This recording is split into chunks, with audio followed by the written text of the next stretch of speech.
Muito bem, estamos aqui com o Alexandre Batista. Alexandre, muito obrigado por estares aqui. Obrigado, eu. Eu sei que tu chegaste também, és imigrante, como eu, não é? Sou. Onde é que estás agora? Em Moçambique. Em Moçambique, fazes o que lá? Pá, a minha assinatura de e-mail diz diretor de marketing. Ah, é? Ok, nós vamos falar sobre isso. Eu agradeço que estás aqui e as pessoas devem estar a perguntar quem é o Alexandre Batista, porque é que ele está aqui, porque é que veio ao podcast de Mike Billings e tal. E o que eu quero dizer ao pessoal é que tu és uma pessoa muito especial, tiveste uma experiência de vida muito específica e conseguiste safar de uma dificuldade que eu considero talvez seja das maiores dificuldades que existe na vida, por experiência do que eu vivi, do que eu assisti. E eu acho que isto é muito importante para, principalmente de jovens, não é? Para quem está a começar a vida e que sabes como eu e tu, quando parecemos, não é? Um gajo nasce ali de paraquedas, não sabe nada. Nós pensamos que sabemos tudo, não é? É um bocado o registro. E basicamente eu quero que o pessoal tenha a noção de que este podcast é uma oferta que eu e o Alexandre queremos dar às gerações futuras, correto, Alexandre? Sim.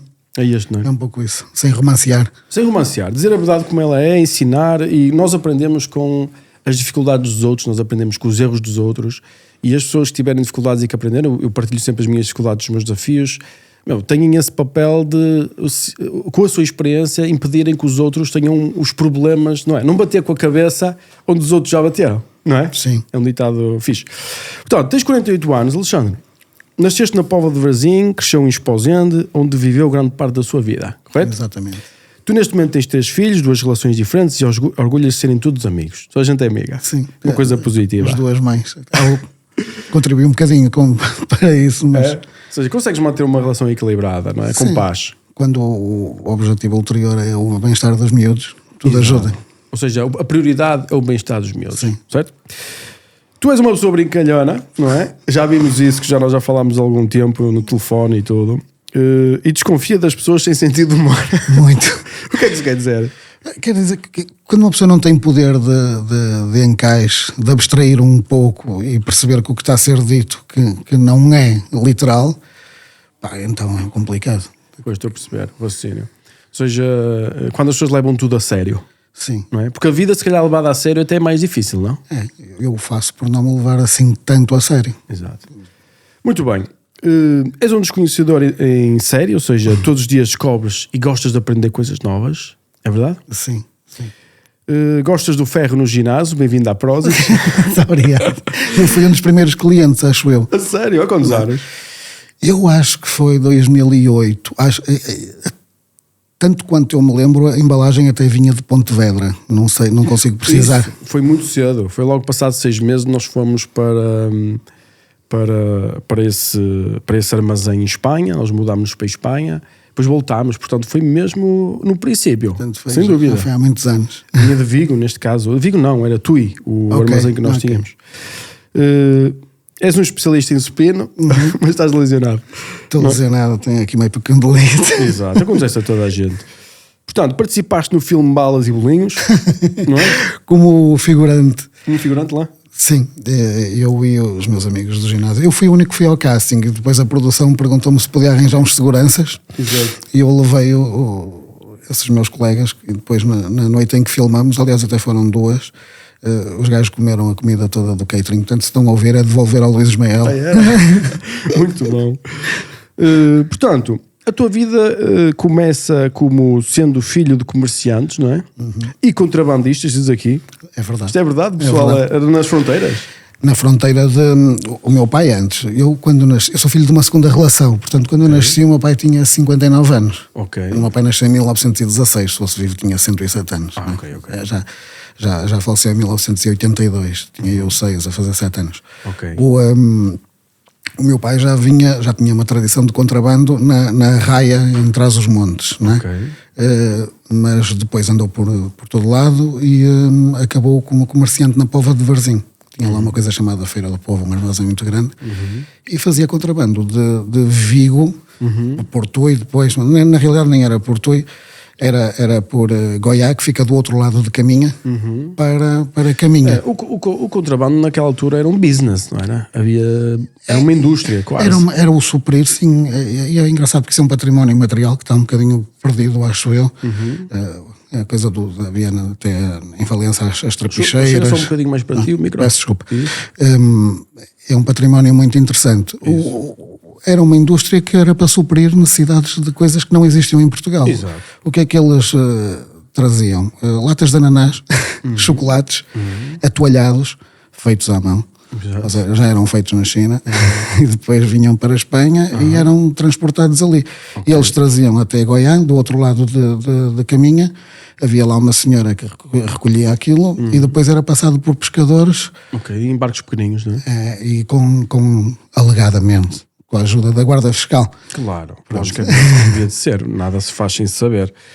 Muito bem, tu depois tens aqui uma situação que é a morte do teu pai, não é? Quando ainda tinhas 7 anos, eras um Ia fazer menino, 7 anos, sim. não é? Mesmo ainda nem compreendes o que é o conceito de morte, não é? Tu dizes que isto aqui foi um marco na tua infância. O que é que queres dizer com isso? É assim tão violento para uma criança? Eu não sei, como é que é a experiência? É tu teres a plena consciência de que não volta. Okay. E desejares sempre. Para mim é uma ferida aberta. Eu tenho 48 anos, portanto já passaram mais de 40 anos. Já passaram muito tempo. Mesmo assim continuas a sentir isso? Sim, penso muitas vezes o que é que o meu pai diria, o que é que ele faria. Penso muitas vezes. Porquê é que é importante assim essa figura do pai? Porquê é que é importante? Consegues racionalizar o processo cognitivo por trás? Eu agora agora que és pai... Sou pai. Havia coisas que eu não ligava nenhuma, testava até Natal e coisas do género. E voltando um bocadinho atrás, para as pessoas perceberem a violência que é, tu quando cresces sem pai, na escola tens normalmente o dia do pai. Portanto, os postais de toda a gente são dados aos pais. Os meus iam para um cemitério, para uma campa. Pois, isso era uma coisa que marcava. Nós temos estas coisas assim... Pois, porque o pai acaba por ser uma parte da estrutura familiar muito importante, não é? E há sempre essa falha, não é? E à medida que vais crescendo é uma coisa que tem impacto. Sim, e tu vais depois buscando outros modelos. Eu tive um professor, que não foi só meu, acho que foi modelo masculino de várias pessoas em Esposende, que era o professor Manuel Ribeiro, que foi dinamizador era um senhor de Braga, que veio para Esposende, dinamizou o handball, fundou o handball em Esposende.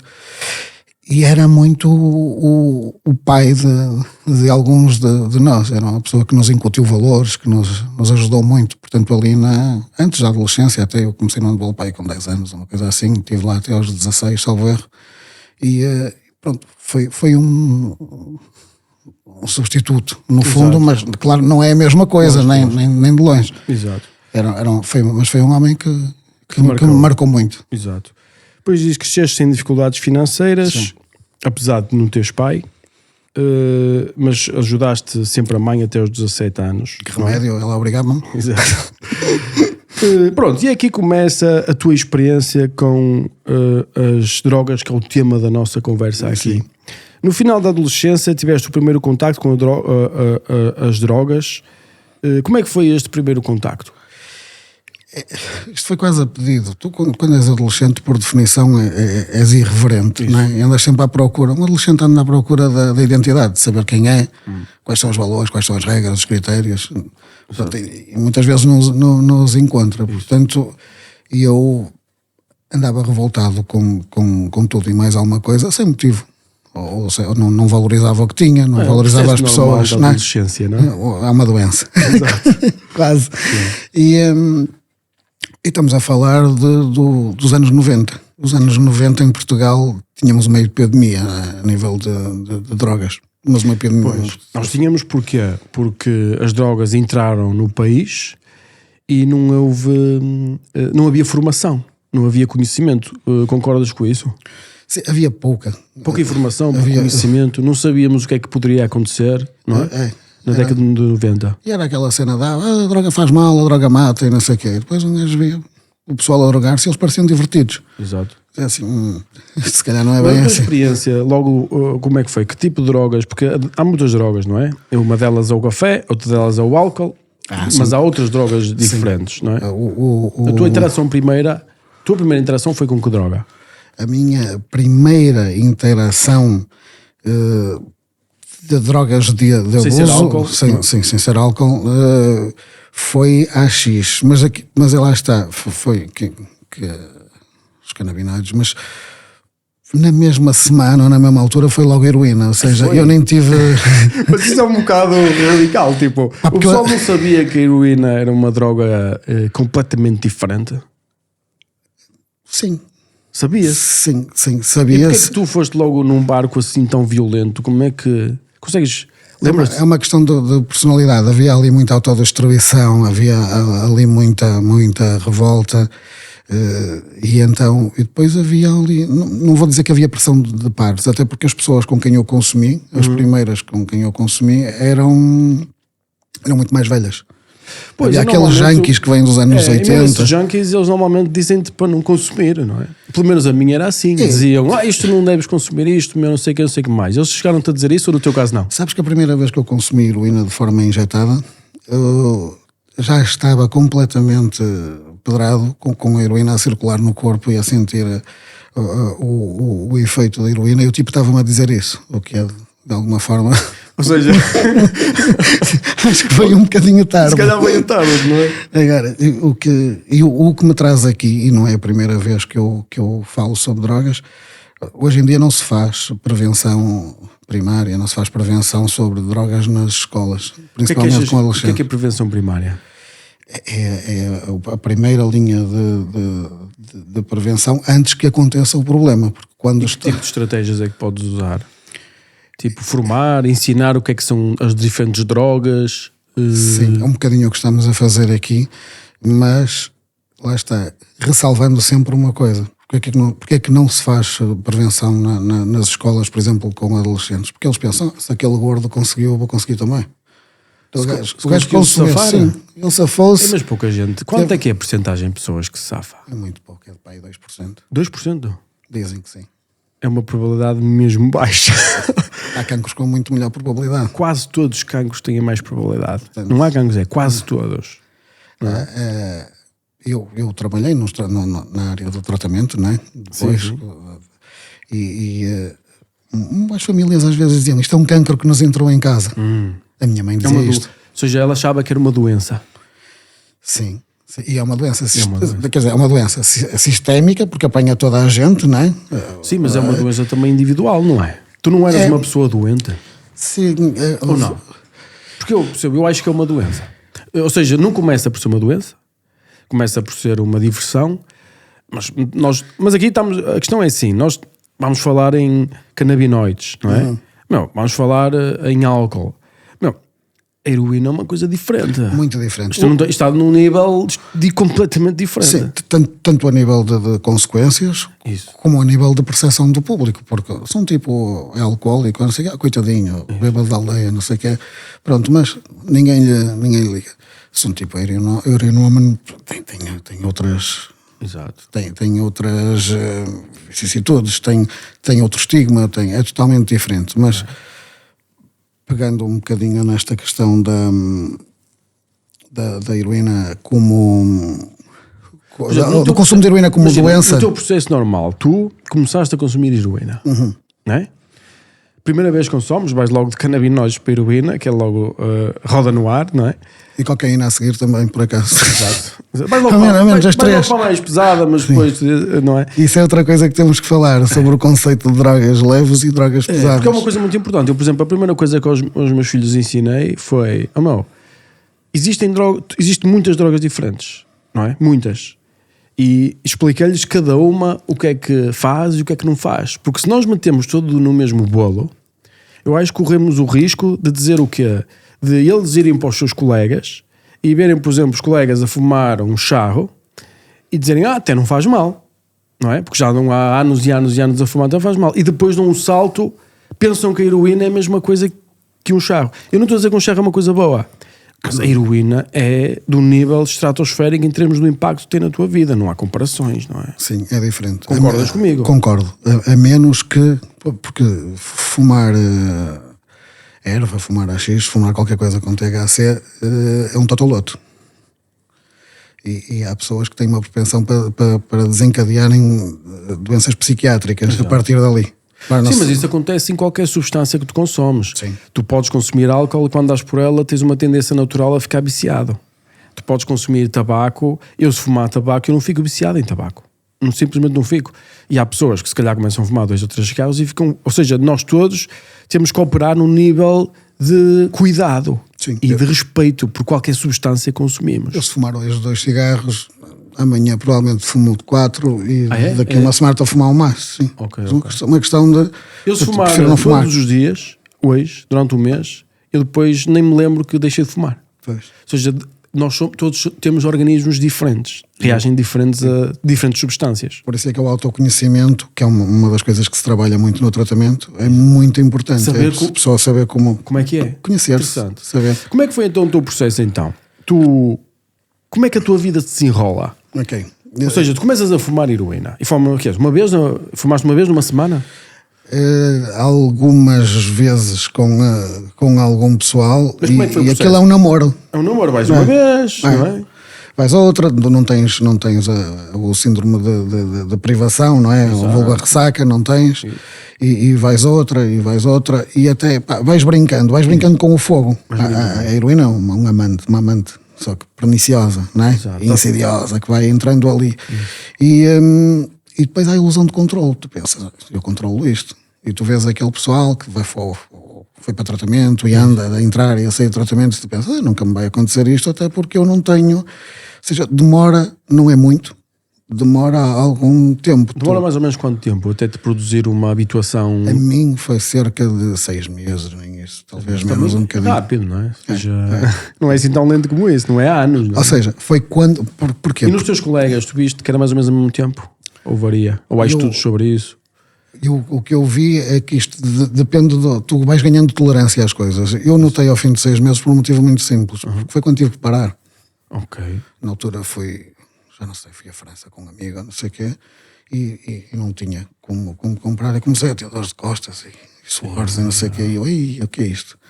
Não é? Portanto, quando cheguei cá, retomei o consumo e pensei, isto é alguma coisa... Assim, quando dei por ela já era tarde demais. Quando falamos que é uma doença auto-infligida.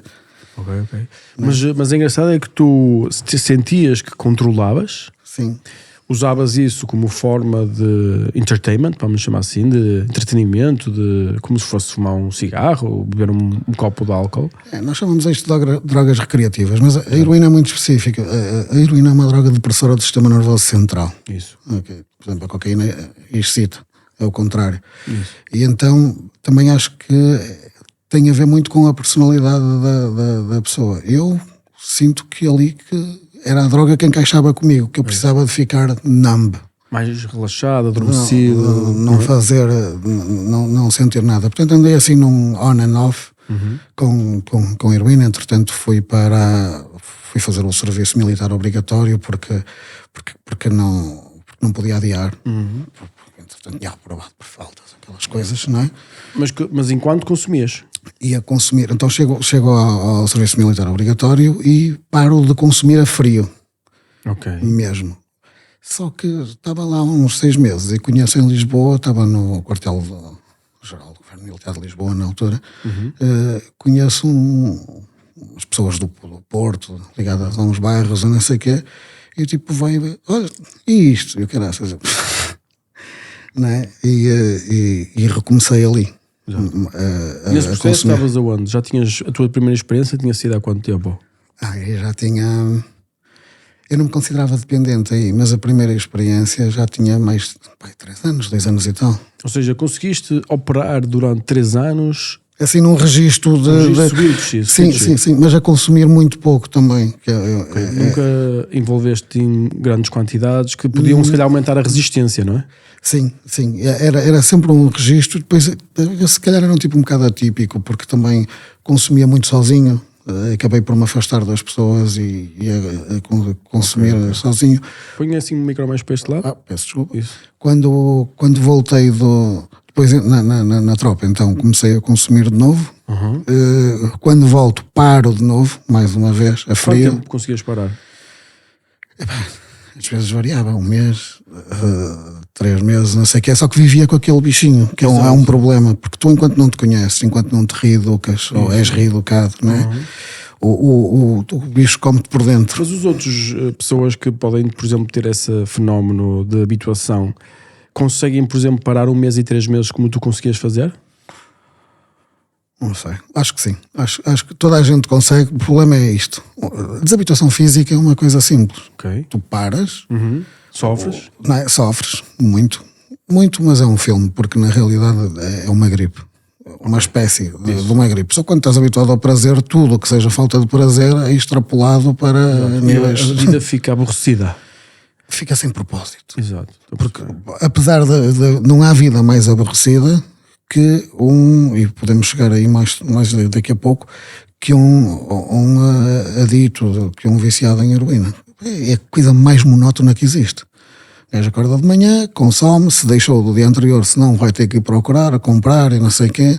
Não há hipermercados, não é? Havia sítios onde havia muita droga, mas o dealer está, o dealer não está, o dealer foi preso, o dealer já não existe, agora vais não sei onde, chegas, pá, até conseguires consumir, consomes, ficas ali, depois, se não guardaste nada, vais ter que ir outra vez, se tiveres dinheiro tens, se não tiveres vais ter que te fazer à vida. Não é? E é um emprego que não é das 9 às 5, é 24 horas por dia. E tudo anda à volta da estimulação pela droga. Sim, do consumo. Tens que estimular o cérebro, o sistema nervoso. Adormecer. Porque liberta grandes quantidades de dopamina, de serotonina, e o caso, sentes-te relaxado, sentes-te no momento em que sentes bem, digamos assim. Ou seja, tu procuras apenas sentir. Sim, e olhas sempre à procura daquela primeira vez. Exato. Que nunca vai acontecer, é irrepetível. A primeira vez que tu comes um hambúrguer e te sabe bem, é a primeira vez, nunca mais vais. E andas sempre à procura. E a primeira vez que tens, né, que te apaixonas por alguém, depois repetir aquilo, então essa procura acontece, nunca acontece. E depois só consomes para sobreviver. Para estar acordado, para estar bem, para não estar mal. És um clone que aqui andas. E esta é aquela questão do não renunciar. Ser drogado é o mais estúpido que existe. É uma doença, é auto-infligida, tu és autor-legítima, mas é um nível de estupidez enorme. Mas diz uma coisa, vamos continuar. Tu então vais para a tropa, paras 3 meses, e o que é que sentes, ou um mês, não sei, consoante assim, o que é que fazes nesse momento? Porque é que tens aquele bichinho, o que é que aquele bichinho está-te a dizer? O que é que ele te diz? Tu tens um vazio tão grande que tu pensas, hoje estou chateado com isto, se eu fosse consumir, e depois tens uma luta interna, não é? Como se tivesse um anjo e um diabo a dizer, mas isto faz mal, e depois vais sofrer, e depois não sei o que é, mas estás ali num constante ramo de luta interna, porque tu sabes que quando consumires que vais ficar ali adormecido, que vai tudo desaparecer, tudo desaparece. Portanto, é uma forma desadaptativa de lidar com os problemas. Diz-me uma coisa, será um bocado como teres dores de dentes e tens ali o analgésico para tomar? Isso é comparável quando tu estás a ressacar, por exemplo. Estás a ressacar, estás cheio de dores, estás com os suores frios, tudo te dói, parece que te dói os ossos. Parece que os ossos te doem. Como se fosse uma gripe. Sim, mas ali potenciada, ali à maneira. Okay. E quando te consomes, aquilo desaparece tudo. E depois consomes imediatamente. Mais. Imediatamente, é na hora. Eu vomitava antes com antecipação, com ansiedade. Às vezes acabava de comprar, entrava no carro e vomitava para cima do painel, vomitava para os lados, vomitava com ansiedade. Só porque já tinha do momento. Sim, só porque já tinha tem que ser uma coisa mesmo forte. E depois, ao longo dos tempos, tu vais desenvolvendo tolerância. E depois fui conseguindo fazer algumas coisas na vida. Porquê? Porque a minha família, neste caso a minha mãe, tinha meios para isso e me ajudou. Então eu abri uma empresa de informática. Eu comecei na informática muito cedo. Mas enquanto tinhas esses problemas? Sim. Eu abri a empresa de informática e consegui derreter o dinheiro todo que fiz nela, porque era uma altura que se ganhava muito dinheiro na informática. Dinheiro e consumias heroína. Yeah. Com o dinheiro ganhavas. Mas conseguias operar. Sim, sim, muito abaixo do que seria Um nível de performance baixo. Sim, um nível de performance muito abaixo das capacidades que tinha, não é? Ou seja, era um robô. Ok. O pessoal notava? As pessoas achavam coisas estranhas. Eu era tinha uma cara extremamente cerábrica, branca, não é? Parecia. Depois tinha marcas nas mãos, pelos braços acima. Tinha uns gatos muito estranhos. Eu não tinha gatos, não é? Pessoal... Que era das injeções nas mãos. Exato. E injetavas porque é mais rentável? Porque a partir do momento que para morrer basta para qualquer uma serve. Exato. Estás um tiro na cabeça a enforcar-te, o resultado é o mesmo. Seja por comprimidos, seja por injeção, morres de qualquer maneira. Portanto, a partir do momento que comecei a injetar, a fumada não tinha o mesmo impacto. O que entra diretamente na corrente sanguínea é outra coisa. Tinha outros riscos também. Tipo, o que se chamam febres de limão, quase que morria. Sim, muitas das pessoas quando que dizem, morreu de overdose. Não, morreu de produto adulterado. É? Mas também podes morrer de, por exemplo, o sistema nervoso começar a ficar tão relaxado que o coração até pode acontecer, não é? De overdose, neste caso sim. Mas, mas diz que a maior parte é produto adulterado. Sim, o produto já vem fraquinho, porque o produto passa por 18, 20, 30 intermediários, desde que sai de onde sair, se sair do Afeganistão ou não sei o quê, sai de lá, vai sendo cortado. E depois, quando no meu tempo cortava-se aquilo com uma coisa para o Nostan e outros produtos. E às vezes há quem não tenha escrúpulos e corta aquilo de uma forma qualquer. É estúpido que matam os clientes, não é? Pois, matam os clientes, exatamente. Mas acontece. Hoje em dia é o fentanil, não é? Nos Estados Unidos. Sim, é uma epidemia. Que é uma cena que é uma... Eu acho que aquilo é 50 a 100 vezes mais potente que heroína, dizem eles, não é? Foi o que matou... É fortíssimo. É fortíssimo. Foi o que matou quem? O Prince, salvo erro, o Michael Jackson, mas não sei o que, acho que sim. Não tenho a certeza. Não tenho, mas há várias pessoas ou várias pessoas conhecidas que morreram nos últimos anos e foi com agora, nos Estados Unidos aquilo morrem dezenas, centenas de milhares de pessoas, pelo que eu vi da última vez, porque é mesmo uma epidemia que vem dos opioides também. Sim, com aquele caso da Purdue. Exato, sim. Exatamente, que depois o pessoal fica viciado e depois porque o pessoal fica doente, não é? E há muita gente viciada mesmo em Portugal em opioides, em benzodiazepinas, que não conseguem. Sim, benzodiazepinas é um bocadinho diferente da heroína, sim. Mas vicia muito mesmo. E o pessoal toma aquilo a pensar, iniciam já o processo de toma. Sem saber, os médicos dizem toma isto e eles tomam, não é? E depois não é fácil largar, não é nada fácil largar. Há quem diga que até pode ser mais difícil largar de benzodiazepinas do que heroína. E tem outro problema, se largares de um dia para o outro podes realmente morrer. É? Tenho esse feito, por causa disso desconheço. Não conheço. É gravíssimo. Muito bem, diz-me uma coisa. Então tu operaste enquanto estavas com essa utilização, portanto já eras eu chamaria um hardcore user, não é? Já injetas, já usas todo o dinheiro que tens para aquilo. O que é que acontece a seguir?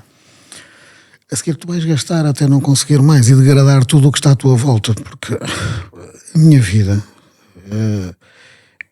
era um sofrimento. E era um sofrimento auto-infligido, ou seja, tu começas a consumir quando tu vês alguém que começa a consumir, alguma coisa está mal na vida dela, não é? Eu vi um estudo que dizia assim, que o consumo e o uso de drogas havia uma correlação direta entre a falta de relações interpessoais com outras pessoas. Tem alguma lógica esse estudo que eu vi? Ou no teu caso faz sentido, no meu caso eram relações deficitárias. Ou seja, o que eles dizem é, se tu tiveres relações fortes, se tiveres relações sólidas com amigos, familiares, coisas assim, que essas pessoas têm muito menos probabilidade de se tornar viciados em substâncias. Acredito que sim, acredito que há particularidades da personalidade. Lógico, que se vão formando ao longo dos anos e que isso poderá ser um fator de veras importante. No meu caso, as relações que tinha, considero que seriam mais ou menos deficitárias. E depois é outra coisa. Estamos nos anos 90, a droga abundava, pronto, e a partir do momento em que eu estava dependente, não havia nada a fazer. Então tudo o que eu fazia era uma emulação, uma simulação de vida. Ou seja, para consumir. Para consumir. Então, a minha vida... Ou seja, a tua prioridade de vida, o teu objetivo de vida é consumir. Sim, era estar a cabeça cheia e passar mais um dia. Ok. E tinha a namorada, que depois foi mãe dos meus 2 filhos mais velhos, que me ajudou quando me tratei. Mas o processo de generação, começas a destruir o que se passa à tua volta? Porque eu vejo muito isso nas famílias dos toxicodependentes, que é... começam a roubar a família, começam a destruir a família, começam a... primeiro acabam por destruir a si próprios e depois vão destruindo tudo o que está à volta deles. Porque a família deixa. Infelizmente é assim. Ou seja, a família tem pena, não é? E entra num processo de codependência. Okay. Numa tentativa de proteger o doente, tornam-se doentes também. Ok, engraçado. Ou seja, o que é que achas que uma família deve fazer se tivesse uma situação... Porque isso pode acontecer a qualquer pessoa. Vou-te dizer tudo o que por exemplo, eu digo já, de todas as coisas que podiam acontecer aos meus filhos, a que eu tenho mais medo de todas, não é? Todas as opções que eles possam tomar na vida é de serem toxicodependentes. Acho que tenho razão? Acho que sim. É mesmo uma coisa difícil, não é? Muito. Qual é então seria a tua... Imagina que me acontecia isso, o que é que tu achas que eu devia fazer? Eu queria ressalvar que tudo o que eu digo aqui é uma opinião pessoal, nem é uma opinião profissional. Poderá ter alguns... Sim, já tens experiência profissional, porque andaste, já vais explicar. Sim, mas a questão é, um disclaimer, isso não há problema nenhum. Eu não percebo nada disto. Tu tens experiência. Há pessoas que vão ver e vão dizer: este gajo é maluco. Está bem, tudo bem. Mas a minha experiência diz-me, e a minha opinião, é amor duro. Amor duro. Amor duro. O amor duro funciona assim: tu és meu filho, estás a consumir, e a única hipótese que tens é tratar-te com as minhas regras, os critérios que eu te vou dar e com a forma que eu te vou dizer, com especialistas. E quando eles disserem que tu estás tratado, tu voltas. Até lá não és tu que vais decidir. Tu não estás capaz de decidir nada. Não é? Okay. Tu, quando és drogado, tu tens um imputamento ético incrível. Tu deixas de... É um relativismo és um moral. Mentiroso. És um mentiroso profissional. Isso aconteceu. Isso eu vi nos meus amigos, eram assim. Os meus amigos que infelizmente seguiram esse caminho, e muitos não sobreviveram, não é? Pois. Como tu deves ter muitos que não sobreviveram. Ficaram pelo caminho. Não é? O relativismo moral, as pessoas estão tomadas. Por isso é que eu acho que é uma doença. Há pouco íamos... Lá está. E apesar de ser este tipo de doença que é auto-infligida, não é? Tu és autor e vítima do teu problema. Mas depois de começar é difícil, não é? Depois de começar sem ajuda, onde eu me tratei, que é um programa de origem canadiana... Quando é que tu decidiste que precisavas de tratamento? Nunca. Ai, tu nunca decidiste? Não. Eu enganei o pessoal. A primeira vez que eu fui desintoxicar, porque... Mas porque as pessoas, a tua mãe, a tua família já sabiam? Primeira vez eu fui apanhado. Ok, foste apanhado. Foi a primeira vez que fui apanhado, e a minha mãe, que desgraça, falou com alguém e ele disse: ali em Famalicão, um médico que trata drogados. Exato. Vamos lá, Famalicão. Cheguei lá, eu nem me lembro da consulta, devia estar tão drogado. Eles passaram-me lá a medicação da praxe, o caraças, Paxilfar, para fazer a desintoxicação, isto, aquilo e não sei o quê, e depois um antagonista. Que tu tinhas que andar com uma pulseirinha, um colarzinho a dizer o nome do antagonista. Tu podes tratar drogas de algumas formas, farmacologicamente, com agonistas ou com antagonistas. Um agonista, por exemplo, é a metadona. Que tenta replicar o mesmo efeito, mas sem a pedrada. Não é? Tu tomas metadona, tira-te a ressaca, mas não te dá aquele ai, não te dá o prazer. Pronto. Um agonista. Pois em Portugal, a opinião minha, abusou-se do uso de agonistas, porque as pessoas, também era uma medida da cintura social, mas andaram anos e anos a tomar metadona. Pronto. São outros 500. Antagonista faz o efeito contrário. Tu, se consomes e tomaste um antagonista, vais para o chão espernear e tens dores como nunca tiveste na vida. Também se usa essa estratégia? Sim, como se usa no álcool, por exemplo. Existem antagonistas para o álcool. Funciona, consegues espernear bem. E eu era dessas que eu queria. Eu, para mim, bota-me dessas. E é extremamente doloroso, não é? Deve ser horrível. Eu não sei porque eu furei-as todas e substituí por água. Foi? Portanto, há o sistema. Exatamente. Ou seja, tu levaram-te e tu, eu não preciso de nada disto, quero seguir com a minha vida, quero fazer as minhas coisas, certo? Certo. Então eu tratei-me a primeira vez, desintoxiquei e não sei o quê, pá, e não durou nada, não durou quase nada. Ok. Depois, segunda vez... Mas continuavas o processo de degeneração? Sim. Da destruição das tuas relações, da destruição do teu património, destruição... O património foi tudo. Limpavas tudo? Tudo, sim. E é isto, quando eu te disse... Ou seja, ficaste nunca mentiroso, mentires, não é? Sim, chegou ao ponto de... Eu fiz N tentativas, quase 10, não sei o quê. Desintoxicar. Mas aí já eras tu que querias ou eram as pessoas que te levavam? Umas vezes eu dizia que estava farto e estava cansado e precisava de pôr o sangue direitinho para depois consumir e bater mais. Não é? Mas pensavas assim? Ou era uma não, mistura? declaradamente. Era uma mistura. Todo o processo cognitivo que eu tenho agora sobre isto são anos e anos de reflexão. Não é? No momento... Eu brinco com isto, Exato. porque podes pôr aqui a droga que quiseres, para mim é-me igual. Não é? Não, eu brinco com isto, mas estamos a falar, passou quase 25 anos, 24 anos, não sei o quê, portanto eu consigo falar isto com distanciamento. Depois vi centenas, talvez milhares de pessoas, famílias em sofrimento, portanto eu brinco um pouco, apesar de ser um assunto... Apesar de ser um dos assuntos mais escuros que existem. Exato. Não é?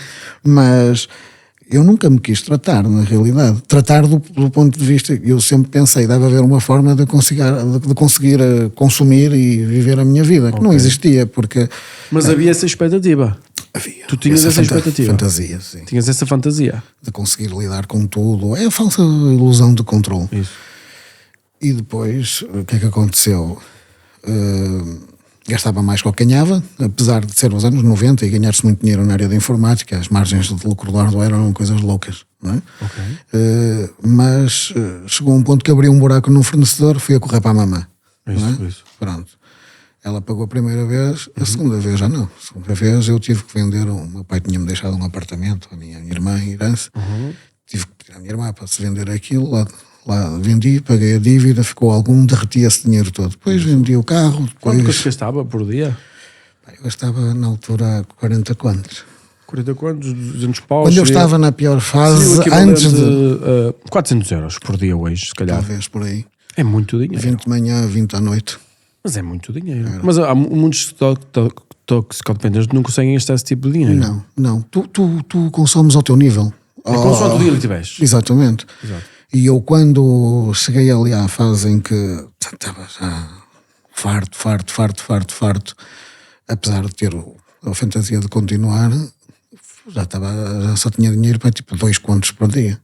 E depois não tinha jeito para roubar, não tinha competência nenhuma para isso. Para enganar, não tinha jeito, não é? Porque se tivesse jeito, roubavas. Sim, se tivesse, roubava em casa, tipo, a minha mãe tinha lá umas coisas, ou caraças, não é? Mas, tipo, ir roubar fora, e pá, isso dá muito trabalho, não é? Arrumar carros, pá, não era mesmo a minha cena, tinha mania que era... Eu lembro uma vez estar no Porto, e eu pergunto a um tipo... Tu dizias isto para arrumar carros, é para os drogados. Tinha um dia que era drogado rico. Exato, drogado rico. Eram merdas com os outros.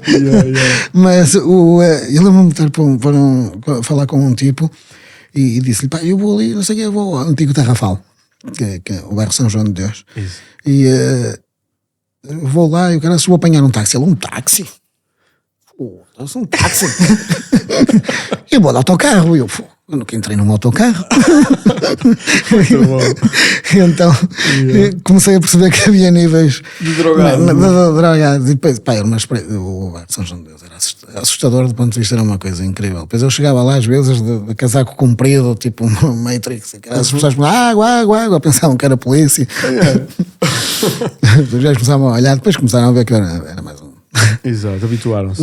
Habituaram-se a ver-me, era mais um. E foi assim, mais a minha fase final de lidar com muito pouco dinheiro. Depois, pá, o que me sobrou foi... Mas estavas neste processo de desintoxicações, que a família apoiava e tal. Era um turista terapêutico, entrava num sítio... Turista terapêutico, uma boa expressão. Não é? Entrava num sítio, tratava-me, ficava bem fisicamente e depois era uma questão de meses. Eu lembro-me de férias... Isto durou quanto tempo? E recair.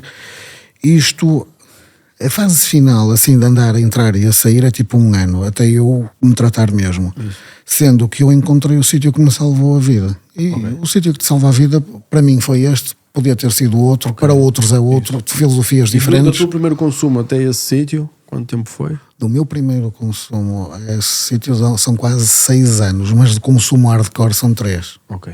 Ou seja, 3 anos de controle, 3 anos de descontrole. Ou seja, controle ou simulação ou era uma brincadeira que não sabia o que andava a fazer e tive muita sorte, que acho que é muito raro. Eu já vi pessoas a irem tratar-se com menos de 1 ano de consumo e todas lixadas, todas com... Ou seja, há pessoas que podem degenerar muito mais rápido. Muito mais rápido, sim. E há pessoas que podem degenerar mais lento também? Sim. Há tudo, não é? Sim. Nós somos todos únicos, somos todos diferentes. Agora, há padrões, não é? Porquê que foste para esse sítio? Já agora, e qual é o sítio? Como é que foi? O sítio chama-se, não usa o mesmo modelo agora, mas chama-se Clínica do Outeiro. Era uma comunidade terapêutica que usava, eu acho que esse programa ainda é usado por outra clínica agora, o programa Portage. O programa Portage é um programa canadiano que foi modelado através de um dos primeiros programas terapêuticos, o Daytop, que foi feito para veteranos da guerra. Okay. Ou seja, tinha muitas reminiscências ali do pessoal que teve traumas? Do pessoal que veio viciado da guerra do Vietnã, por exemplo. Eles vieram viciados com heroína? Ok. Houve muito eu vi filmes nos Estados americanos sobre isso. Houve muito pessoal que veio viciado, então precisa-se criar ali uma intervenção terapêutica. Isso. Então existem ali várias correntes no tratamento de adições. Por exemplo, existem os Narcóticos Anónimos, que é uma adaptação dos Alcoólicos Anónimos, não é? Que tem uma filosofia diferente do Portage. Por exemplo, no Portage nós terminamos o programa, depois passado uns anos, seguindo alguns critérios, graduamos e dizem assim, estás curado, vai à tua vida. Okay? Nos NAs, que eu respeito muito, e as pessoas que lá estão, eles têm uma perspectiva diferente, que é, tu falas com alguém, meu nome é Alexandre, não sei o quê, sou adicto há 25 anos, em recuperação. Ou seja, nunca estás definitivamente moral. É uma luta constante. O processo identitário, no fundo, transforma-te, quer dizer, dá-te uma identidade. Tipo, eu nunca quis isso para mim. Eu acho que coisas diferentes devem funcionar para pessoas diferentes também, não é? Foi o que falamos aqui. Ou seja, eu conheço pessoas que se trataram nos NAs, estão impecáveis, têm este discurso, tudo bem, fantástico. A mim o que me interessa é que tu estejas bem. Exato. Não é? A minha expectativa aqui do tratamento é que é quase ou seja, a impressão que eu tenho é que não funciona nada e se calhar tenho essa impressão e tu és o exemplo de que funciona. Os números são terríveis, porque tu dizias-me há bocado que tens uma ideia de que os números de recuperação dropout, sim, 2% a nível ou seja, quem se cura a longo prazo 2%, por aí, sim, é o que dizem. Isto é um nível de recuperação, acho que já falámos nisto, não é? Que é um nível de recuperação inferior a quase todos os cancros que existem, não é? É uma cena impressionante. Vou-te dar uns números. É uma sentença de morte, quase. Já pensaste? E por isso é que convém não romancear muito aquela treta que havia antes nos anos 90 seja, do heroin chic. Convém não brincar com o fogo. Ser drogado é uma merda. Ser drogado é transformar-te num sub-humano, quase. Uma espécie de um zombi. Um zombi, E pá, não há nada. Se eu pudesse voltar atrás e não me drogar, fantástico. Era isso que fazias? Já. Ok. Portanto, nada. Ou seja, ganhavas ali quantos anos da tua vida? Ganhava para aí uns 6 mesmo. 6 anos a fazer coisas produtivas, talvez, ou a errar, mas a aprender. Ou se calhar, não sei o que aconteceria, ninguém sabe, não é? Mas, se calhar mas aprendi muito. Nós temos uma tendência para olhar para trás e dizer, e tal, todas as coisas são boas. Mas será que isso foi bom? Ou seja, claro que te fez a pessoa que tu és agora, mas repara, era necessário uma coisa tão violenta e agressiva? Pois, se calhar não era. Eu hoje, passado estes anos todos, não é? Estamos a falar que foi metade da minha vida, eu voltava atrás e não fazia nada disto. Isso é importante. E quem estiver em casa agora e tiver uma réstia de pensamento a pensar, eu até vou contar, não há nada de custo-benefício, é o pior negócio da tua vida. O pior negócio da tua vida. Não tem assunto nenhum. Não tem.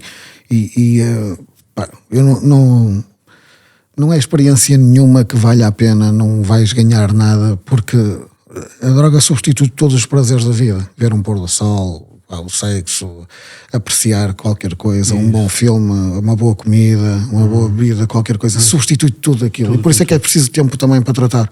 Para começares a reaprender a gostar das coisas, não é? E neurologicamente também, porque, por exemplo, a heroína atua numa cena que se chama via da recompensa e vai-te substituindo ali os receptores por aquela treta. Exato. Então é preciso tempo para curar. Para curar, para reeducar. E quem vem... Há uma outra pessoa que se trata... Numa distribuição normal há sempre os outliers, não é? Portanto... Lógico que há. Então, há uma... eu conheço um tipo que se tratou sozinho em casa. Porreiro para ti. Mas 98% das pessoas não. Exato. E há pouco estávamos a falar de números. A taxa de dropout numa comunidade terapêutica nos primeiros 3 meses é 75% desistentes. 75% não aguenta 3 meses. Não, esses vão-se embora. A única forma de fazeres isto é... Podes obrigar as pessoas ou não? Impossível. Uma pergunta fantástica. O que é que tu achas? Podes obrigar uma pessoa a ficar num sítio e classificá-la como doente, uma espécie de uma psicose, como se fosse um... Será que não é? A psicose. Eu sei que a psicose é o desequilíbrio e a falta de noção da realidade. Sim, tu ali tens a noção da realidade. Mas tens ali umas coisas. Mas será que tu tens as coisas alteradas na tua mente que te tens. Não são, por exemplo, na psicose, ou tens alucinações, ou tens delírios, né? As alucinações são percepções sem objeto. E perdes a noção do que é a realidade. E os delírios são ideias que resistem a argumentos lógicos. Por incrível que pareça, no consumo de heroína, um tipo tem algum tipo de delírios, dão-te argumentos lógicos e tu resistes. Alguns resistes. E tu resistes. No tratamento, o tratamento que eu fiz era extremamente duro do ponto de vista psicológico. Aquilo era uma casa de sentimentos. Porquê é que passado 3 meses não sei isto? Eu saí as 2 primeiras vezes que estive lá. Ai, não aguentaste. A primeira vez que eu vou lá, recomendado por a mãe de um amigo meu, da adolescência, que se tinha tratado lá, curiosamente recaiu passado pouco tempo, porque isto é falível, não é? Muita coisa. Sim, é 2%, não é? A primeira vez eu tive uma semana, e ao fim de uma semana nós tínhamos uma coisa que era o night meeting, uma partilha. E eu partilhei, estou muito contente de estar aqui, sinto que é desta vez que me vou tratar. Fantástico, vocês têm-me acolhido muito bem, muito obrigado. E, alguém dá o feedback, diz, não sei o que, no dia a seguir eu basei. Fugi. Mas então estavas a dizer aquilo porquê? Eu não sei se era aquilo que eu sentia. Eu tive uma urgência em partilhar, não faço ideia porque. Eu sei que no dia a seguir tudo mudou e eu fui embora e passado um mês, recaí. Recaí e na altura fui embora e eu acho que ainda tinha umas lecas no banco. Não era muito aquelas, mas sei que parei no Porto, arranjei já não tinha empresa de informática, tinha uns computadores, levei comigo os computadores, vendi os computadores, assim, umas merdas. Fiquei a trabalhar numa empresa interessante, o dono da empresa adorava-me, já tinha planos para mim e eu consegui desiludi-lo, não é? Quando te drogas consegues desiludir toda a gente. E portanto recaí lá no Porto a trabalhar. Claro, comecei a faltar mais que trabalhava, não sei o quê, consegui ser despedido e nem me despediram, coitados, quer dizer, quiseram ter uma conversa comigo, eu ainda me armei arrogante. Pronto. Eu vou a segunda vez para o mesmo sítio. Segunda vez, passado 3 meses. Entro lá, derrotado, pessoas que estavam comigo, não é? Então, estás cá? Passado, não sei, 10 dias, partilho no night meeting e digo isto. Eu sei que a última vez que partilhei, no dia a seguir fugi. Mas desta vez, esteja à vontade que não vai acontecer isso. Pai, não sei o que é que se passou. Da noite para o dia, no dia a seguir fugi, juro. Mas não notas um certo desequilíbrio na pessoa? Eu nunca disse que era equilibrado. Em a da verdade. Será que a droga não desequilibra? Desequilibra muito. Tu tornas-te noutra coisa qualquer. Porque nem eras tu, pois não? Não, era um imbecilzito que andava aí. Como os outros são. E portanto, quando vocês virem alguém que se droga, que é adicto à heroína, é um doente, é verdade, mas não esperem grande coisa dele. Isto é a minha opinião, vale o que vale. A minha experiência é igual. A minha experiência é exatamente essa. Ou seja, mas por isso é que eu digo, não espero grande coisa, mas sei que é um doente. Sim, e que precisa de ajuda naqueles moldes que estava a falar, de amor duro. Porquê que acontece isto? Tu, desculpa lá andar aqui aos saltos. Não, acho que fica interessante.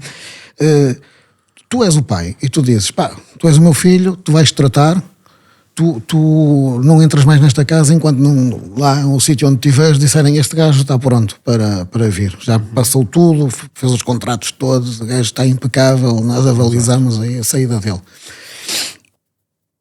E vem sempre, não é, uma tia que diz, não, o sobrinho meu não vai para clínicas dessas, drogados e não sei o quê, porque o que ele precisa... Ou não fica na rua. Não fica na rua, claro. Então acolhe o artista, né? E ele no dia a seguir rouba. E vai ficando leva-lhe os pratos, leva não sei o quê, né? Rouba-lhe os atoalhados. Exato. E pronto, e ela... E depois passa para o próximo. E passa para o próximo, para o próximo que quiser acolher. Próxima... E às vezes é isto, o fenómeno da codependência. Tu, na perspectiva de defenderes a pessoa, estás-lhe a fazer pior.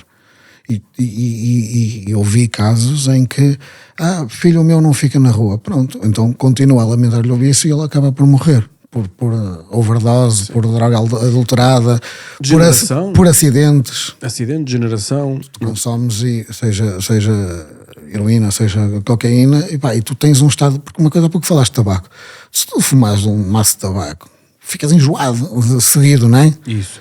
Mas se tu fumares heroína, uma grama de heroína, não sei o quê, tu ficas aterrado. Se tu vais conduzir a seguir, tu matas uma família que vem do outro lado, se for preciso. Matas-te a ti próprio. Exato. Não é? É perigoso. Aí pessoa, ou seja, posso estar a conduzir e adormecer. Eu uma vez tive um acidente, drogado, e soprei no balão. E deu zero. Claro. E eu estava completamente drogado. É uma coisa que ainda hoje tenho a pensar assim, nada disto é neutro. Não é? Eu uma vez tive um sonho na minha vida que me traumatizou. Eu sonhei que estava a dormir e que estava a ser atacado por lobos. E então é complicado porque tu acordas e quando acordas estás meio estremunhado, não é? Então imagina naquele momento que estás estremunhado, estás a ser atacado. Tu nem sabes bem o que está a acontecer. Tu ainda estás a tentar recuperar os teus... Mas ainda estavas... Era um sonho dentro de um sonho? Tipo Inception, não? Era um sonho dentro do sonho. E eu, quando acordei tão traumatizado que disse: eu vou estar sempre a operar ao máximo da minha capacidade. Sempre. Ou seja, o que eu quero dizer é...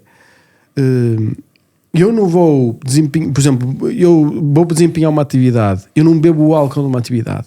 Ou não fumo nada numa atividade. Se eu quero conseguir resistir ao mundo e tudo o que me pode acontecer, eu tenho que estar no máximo da minha capacidade. E as drogas o que é que fazem? É justamente o contrário.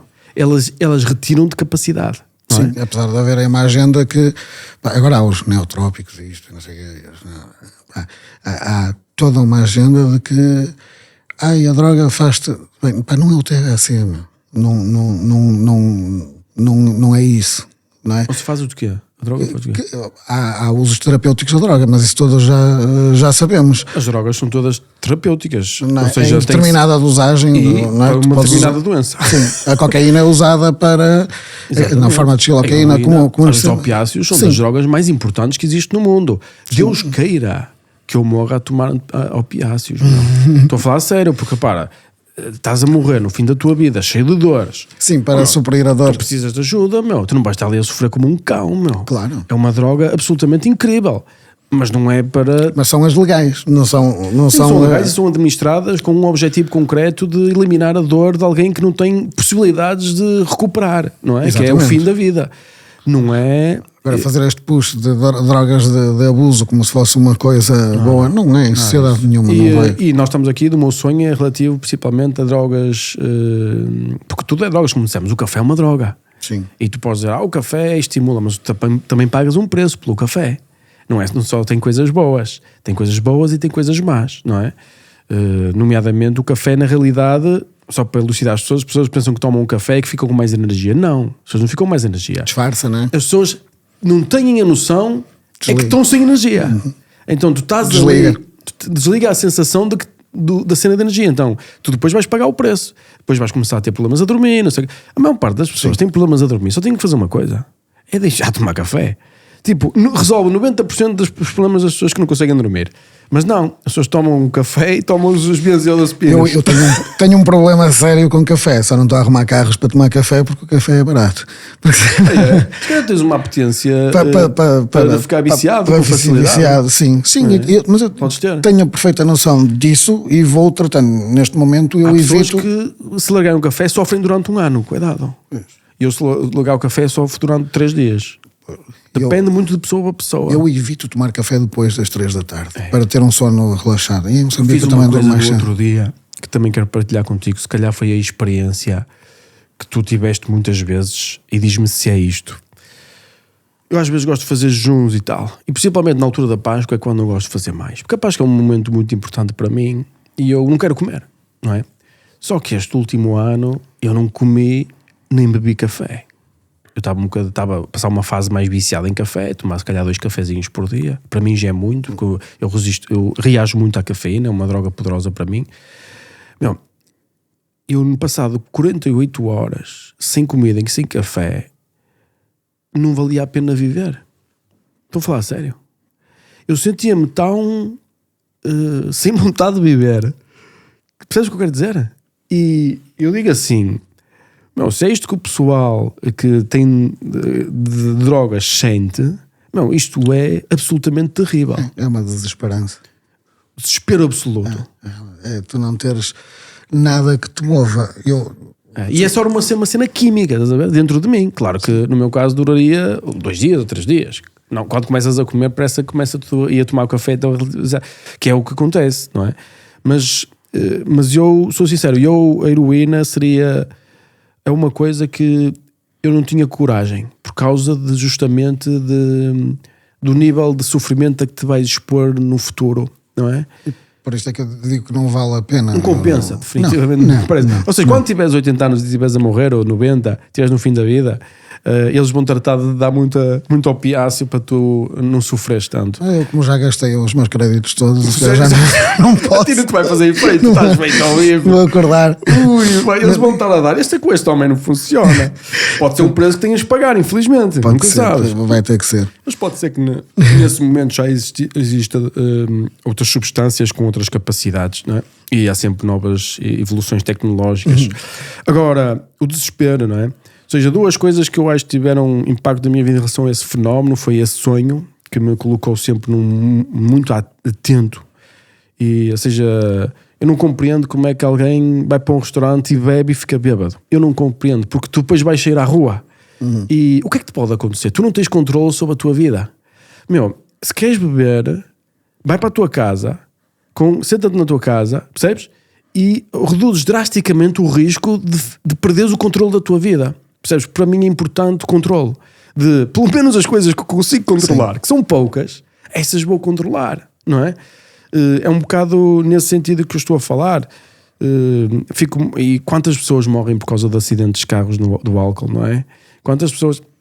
É um montão de gente, é das piores coisas que há, por isso é que existe tanto controle, ou seja, aqui, seja em todos os outros países que eu conheço, o rigor que existe para o álcool na condução é muito agressivo mesmo. E bem, porque tu podes... Mata-se muita gente. Podes ir beber e apanhar um táxi, desde que o taxista não esteja bêbado, está tudo bem. Exatamente. Não é? É isso mesmo. Que não está.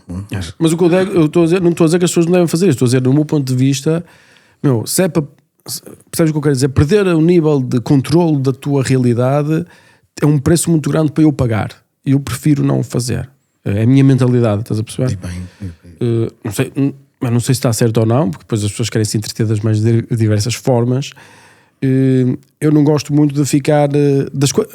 seria o argumento este. Se consigo controlar algumas coisas, então vou controlá-las. Porque há muita coisa que eu já não controlo. É nesse sentido. Pronto, então tu... tiveste realmente e comparar, atenção, e eu comparar a cena de não comer durante 2 ou 3 dias e não tomar cafeína com a heroína, eu não estou a fazer uma comparação direta, estás a ver? Estou a falar uma coisa só experiencial. Seguramente a impressão que eu teria de consumir uma droga como a heroína e largá-la, se calhar era 10 vezes pior do que esta sensação. Esta sensação acaba por ser uma luz para mim do que é que poderá ser ter que largar uma coisa dessas. Percebes o que eu quero dizer? Percebo, mas lá está. Porque senão não era só 2%. Se calhar muitas mais pessoas conseguiam largar. Eu acho que a sensação de dor da ressaca que também é potenciada porque tu vives num mundo de pseudo-prazer, não é? Então tudo o que seja essa retirada é muito mais doloroso. E depois... mas é pior a dor física ou a psicológica? Boa pergunta. Há pouco estávamos a falar da pseudo-classificação de drogas. Não, na realidade, isto até a nível científico é complicado, porque depois há pessoal que escreve drogas duras, drogas leves, e não sei o quê, e depois põe nas drogas duras, supostamente é porque causam, mas é subjetivo, ressaca. Mas a cocaína, por exemplo, não causa ressaca física como a heroína, mas causa um craving psicológico muito grande, um desejo muito grande. E há muita gente que se vê e que se deseja e que precisa de ser reeducada também. Ou seja, para mim o físico tira-se de letra. É fácil do ponto de vista. Sim, tu uma semana te ficas limpo, 4 dias, 5 dias, sofreste mais. Eu já estive deitado a morder os pés de uma cadeira ou de uma mesa, já não me lembro com as dores. Mas passou. O que não me passou foi a vontade de enganar toda a gente. E aqui retomando o tratamento, eu fugi 2 vezes. A terceira vez, quando cheguei, eles disseram: tu estás proibido de partilhar night meeting. Que acho que só partilhei passado 1 mês. Mas mesmo aí eu só fui porque houve ali um meeting em casa. Eu cheguei e a minha mãe chamou-me, e a minha namorada da altura e a minha irmã, e disseram assim: pá, é fim de linha. A minha mãe disse: eu vou vender tudo e vou embora. Já não consigo aguentar, pá, não consigo viver com isto. A minha namorada na altura disse: pá, eu também vou. Portanto, o amor dura. Ou seja, andaram comigo ao colo, não é culpa deles, atenção, não é? As pessoas fazem o melhor que podem, nas condições que podem, como podem, não é? E com um manipulador ali. E aí eu pensei: epá, isto está complicado, vou para lá 1 mês. Exato. Isto está a ficar sério. Não, e depois já não tinha nada, já tinha vendido tudo, já tinha desgraçado a minha vida. Um dia antes tinha caído do telhado porque fugi tinham tirado a bateria nem era do meu carro, acho que era do carro da minha irmã, para eu não roubar o carro, porque eu uma vez levei o carro e meti para lá uns tipos, confusões, pá, anda sempre em confusões. E então eu já me sentia um pouco em fim de linha também. Pá, não tinha jeito para ir fazer mais nada que não... Ou seja, para ti o fim de linha era esse momento. Se calhar para outros toxicodependentes o fim de linha é uma coisa ainda muito mais... Assim, eu, por exemplo... Da percepção pública muito pior, tipo roubar, prostituir, seja o que for. Eu vivia, por exemplo, no Porto e eu passava sempre ali pela pasteleira. Sim, que ainda hoje... Agora, eu não sei como era no passado, no teu tempo, mas hoje, por exemplo, eu tinha uma aposta que era quem conseguisse passar daqui sem ver um toxicodependente, ganhava um carro, era o que eu dizia. Porque é impossível, é literalmente impossível. E os toxicodependentes têm 2 velocidades apenas, que é, não sei se concordas com isto, que é ou andam muito rápido ou andam muito devagar. Depende do que é que estão a fazer. E tem uma forma de andar específica. Por exemplo, não se calhar num ponto ainda muito médio, mas quando já estão no fim de linha de generação é muito fácil. Acho que estás a falar e eu estou a ver isso mentalmente. Estás a ver o pessoal a andar rápido, tu vês uns a andar rápido e vês uns a sair ou a sair de uma certa situação a serem lentos. E então... nesse sentido, aquele nível de degeneração que nós vemos ali, de pessoas já com estruturas físicas até destruídas, que já nem conseguem andar direito porque já estão a apanhar uma doença qualquer e ir no hospital tratar como deve de ser, porque tem que andar cá fora a fazer tu sabes o quê, não é? Isso já é um nível, consoante cada toxicodependente tem um nível onde sente que ou podem até simplesmente perder a esperança e caminham para a morte confortavelmente. Eu convivi com esse pessoal, eu sou do tempo a fugir da polícia, quando se dizia agora a polícia, não sei o que, eu próprio estar a fugir, de tropeçar nas tendas do pessoal que já vivia no bairro, não é? E aquilo a mim fazia-me confusão. Eu pensei, e eu tinha mentalizado que aquilo não seria a partida para mim, ou seja, ainda tinha ali uma réstia de esperança. Porque quando... Mas, por exemplo, tu achas que o pessoal que chega, por exemplo, a esse nível já não tem esperança? Não tem. Ou seja, estão a caminhar, vivem um dia a dia até morrerem. Esse é o conceito? Não declaradamente, Não declaradamente. mas sim, a desesperança já é tanta que já não acredito. Eu não acreditava quando fui tratar. Aí tu quando foste tratar não acreditavas que havia uma chance para ti? Não. Estava lá para um mês. Mas o que é que pensavas então? Pensava que havia de voltar a... Isto não é declarado, não é? Pensava que havia de voltar a consumir e a controlar, quer dizer, era uma fantasia. Isso. E depois... Então esse é muito do problema esse.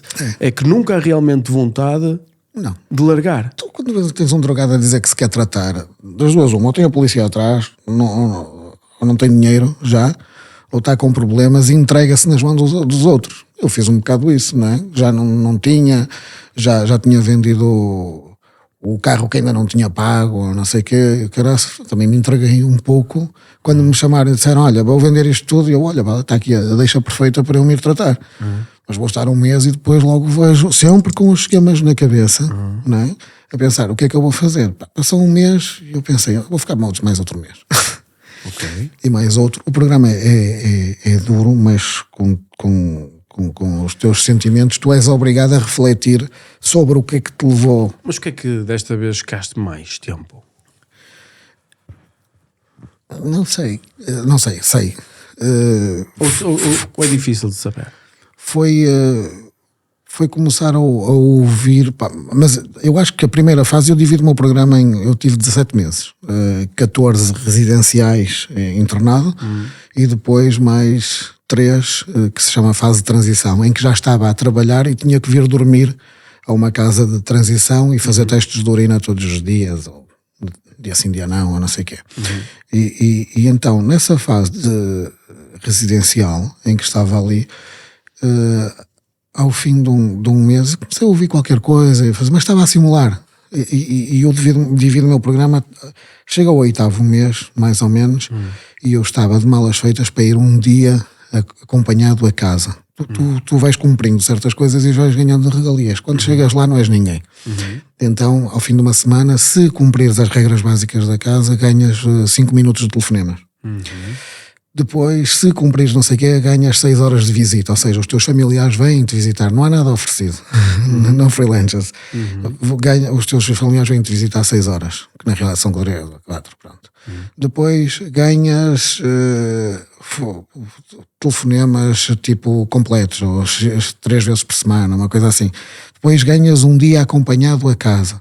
Ou seja, eu estava ou era um dia sozinho a casa, uma coisa assim, já não me lembro. Eu sei que só fui um dia sozinho a casa ao fim de 13 meses, ou seja, praticamente antes de sair em transição. Mas estava ali e chamam-me para... Havia sempre umas linhas, uma reunião de manhã, e eu já de malas feitas, e chamam-me para a linha. Eu, estranho. Chamam-me lá à frente e disseram assim, ninguém te conhece aqui. Andas aqui, está sempre tudo bem, eu não sei o quê. Sempre tudo feliz, eu não sei o que mais, tu és um mentiroso. Então podes pegar ali na tábua, uma tábua que dizia Honesty is the key. Honesty is the key. Yeah. Honestidade é a chave. Sim, podes pegar na chave da honestidade. E eu fiquei a refletir assim, não sei, foi uns segundos. Mais tarde eu falei com a terapeuta que me deu essa, a Joana, que me deu essa consequência, num almoço marcado, que fazia parte da terapia, e ela disse-me, eu honestamente pensei que não ias pegar na chave. Ou seja, aquela chave de honestidade era... É simbólico. Que significa, se tu és honesto podes pegar, é isso? Não, é o contrário. Tu andas com ela quando és desonesto. Ok. Tu andas com ela... eu estava preparado para ir passar o fim de semana à casa, ou um dia à casa, uma noite à casa, e chamaram-me e tiraram-me os privilégios todos e fiquei com a tábua, tinha que andar com a tábua em todos os momentos, não é? Mas quem pegou na tábua foste tu? Fui eu. Mas tu é que quiseste? Não, foi uma consequência. O programa funciona assim, tu tinhas consequências. Mas tu fizeste alguma coisa mal? Há um learning. Sim. O fazer mal é assim, aquilo é um teste. Okay. Ou seja, dão-te uma consequência. Imagina, havia consequências, isto tem toda uma base dentro da psicologia. Por exemplo, tu és um tipo muito opinativo. Então podes ganhar um learning chamado o juiz, em que tu és obrigado, e isto é sobreexposição ao estímulo, a estar sempre a emitir opiniões. Ou seja, qualquer coisa que aconteça ali na comunidade, eu acho que, e depois levas na cabeça, as pessoas dizem, não é nada disso, e tu fartas-te de dar opiniões, e esses learnings não é? E então deram-te a chave, Deram-me o que é o que tinhas de learning, fazer? tinha que andar com a chave e depois fazer uns reportes do que eu aprendia. Porquê é que eu tinha ganho a chave? Porquê? Que era, no fundo, eu ser um dissimulado, não é? Andava ali a serpentear o programa, a não mexer muito com as pessoas, e então aquilo foi para ver. E eu naquele momento pensei assim, eu vou-me embora. Okay. Isto é uma injustiça, estão-me a tirar isto. E pá, mas no fundo eu senti assim, pá, se for embora eu vou morrer. Eu mereço melhor. Eu mereço. Foda-se, eu matava, venha lá. Eu andava com a tábua, nós chamávamos de skate a brincar, só tiravas aquilo para fazer PT, para fazer educação física. Não é? E hoje o programa seria cancelado, a existir nos moldes que existe, sim. É muito agressivo. E o original ainda era mais, que rapavam o cabelo ao pessoal e não sei o quê, isso não existia no meu, nem no Canadá. Eu tive no Canadá, depois eu fui lá em trabalho, estive lá e eles já estavam a abrandar tudo, e quando eu saí em 2008 da clínica também já se estava a reformular, já não se usavam muitas das coisas, mas nós tínhamos, pá, a mim salvou-me, né? Tínhamos coisas, os teachings, os ensinamentos, por exemplo, o ensinamento que eu te desse a ter era dado aos gritos, aos berros. Tínhamos terapia tipo quase primal scream, de uma pessoa estar a gritar um para o outro o que estava a sentir. Uma vez parti uma cadeira com um morro da emoção. Então havia muito. É uma coisa muito interessante de estudar todas as comunidades terapêuticas. Existe um livro de um tipo chamado de Lyon, que fala até da origem das comunidades terapêuticas e destes modelos todos. Há umas que degeneraram depois para religiões, mas isso são outros 500. Mas aquilo tinha uma estrutura vertical e horizontal, com cargos, com responsabilidades, hierarquias, tudo. Eu saí de lá e era tipo velho membro e não sei o quê, mas tive cargos de team leader, de expeditor, que era o único. Pois havia regras, tu só podias andar sozinho. Se estivéssemos a almoçar, tínhamos que estar a fazer terapia. Fazer terapia, no fundo, era confrontação. A confrontação é, eu estou a falar, por exemplo, tu estás-me a inquirir sobre situações de risco. Quais serão as tuas situações de risco no futuro? Tipo um bairro de uso, passar numa coisa, estar com pessoas negativas, chama-se a pessoas negativas, pessoas que consumam, não é? Exato. Mas se tu, então, fazem-te uma pergunta, mas se tu encontrares o teu melhor amigo e ele ainda está drogado, tu vais falar com ele?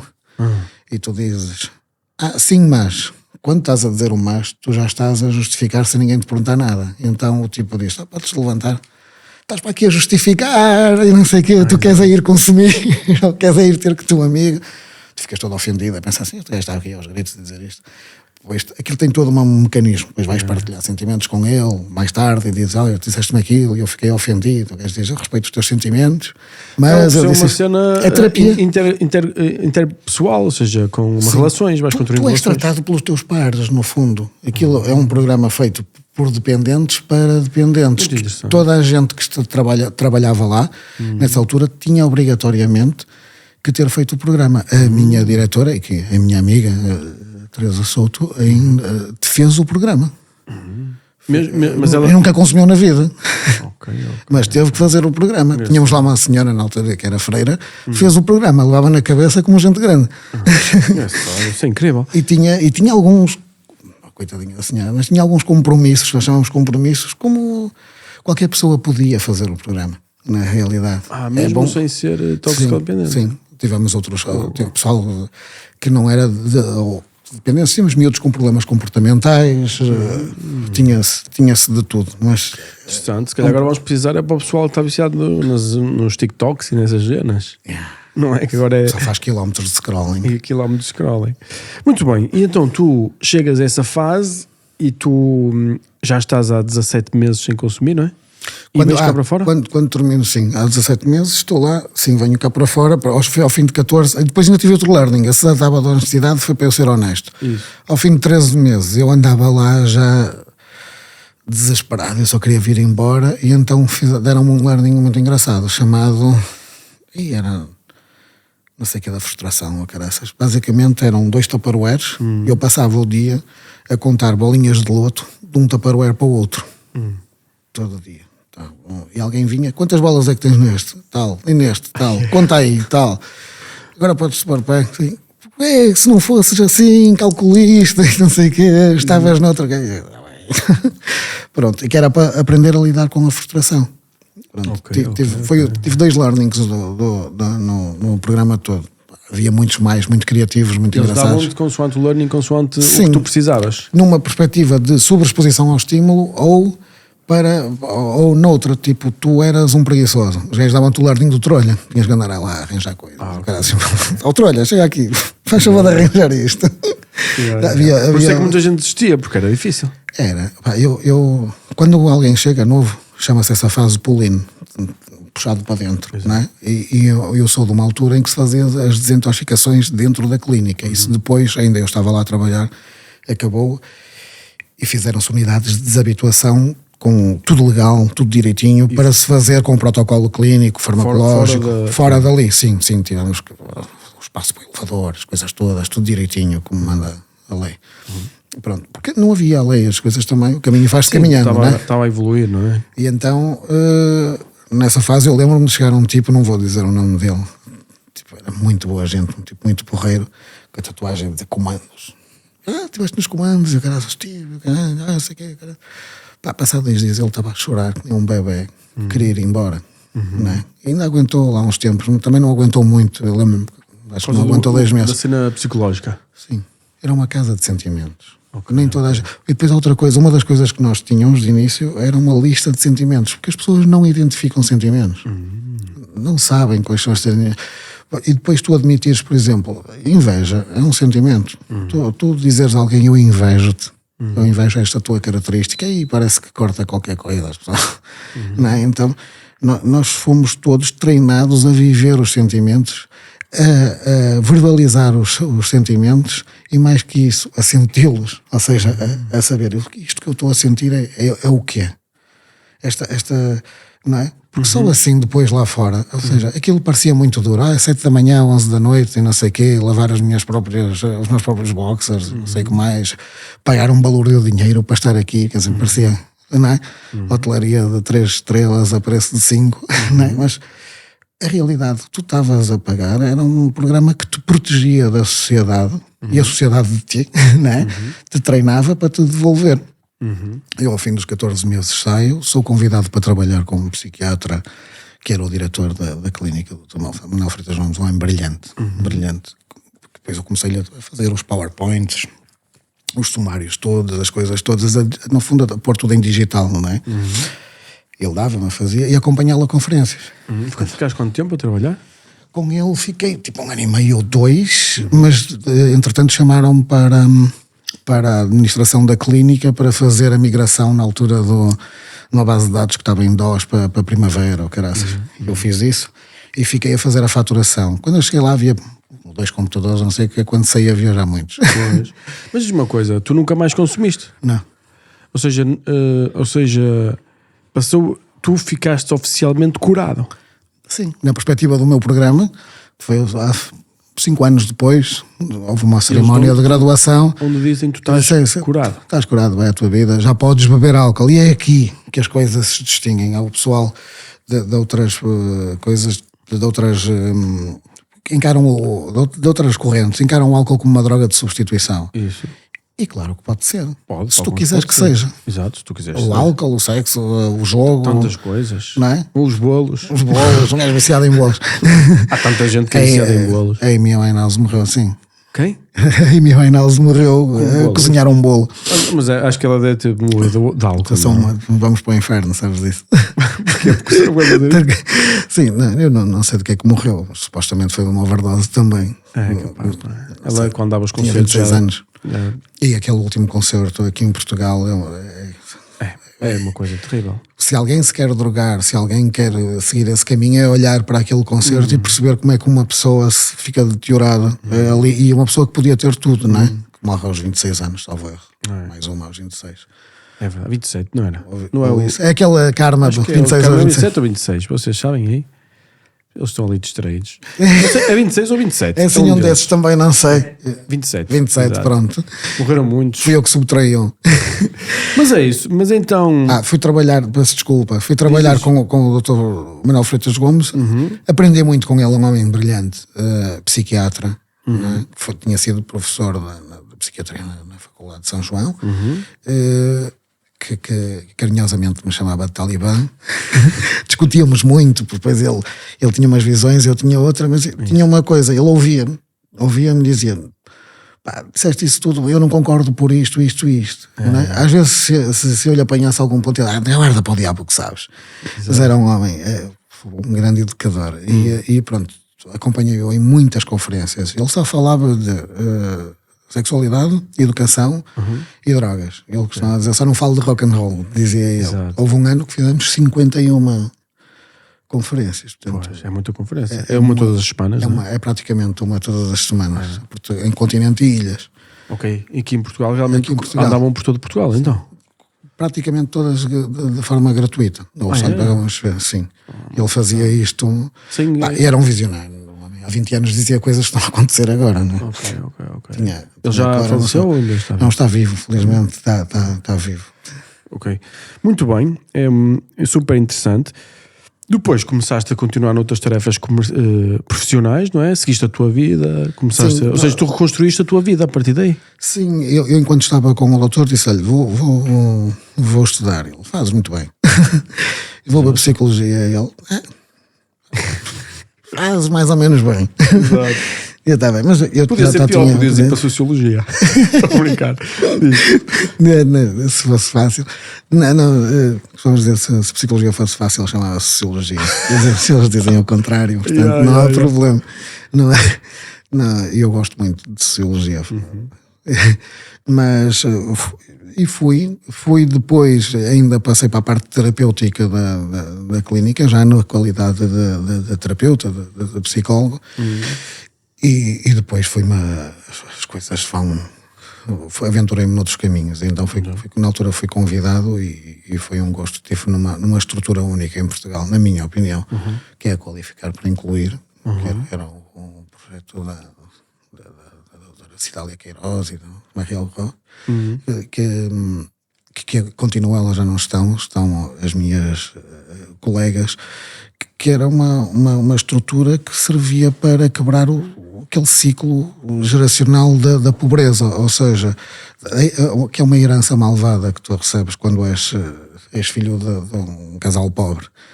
Como herança, o que tu recebes é o espírito. A pobreza é um mindset, não é acho que concordas com isso, não é? Que é sistémico, porque tudo ali te leva àquilo. Então eu digo nós, porque estava lá. De droga, é muito complicado, porque tem forças internas, tem forças externas também. Isso. Porque nem toda a gente está equipada, nem preparada, nem quer ajudar a combater a pobreza.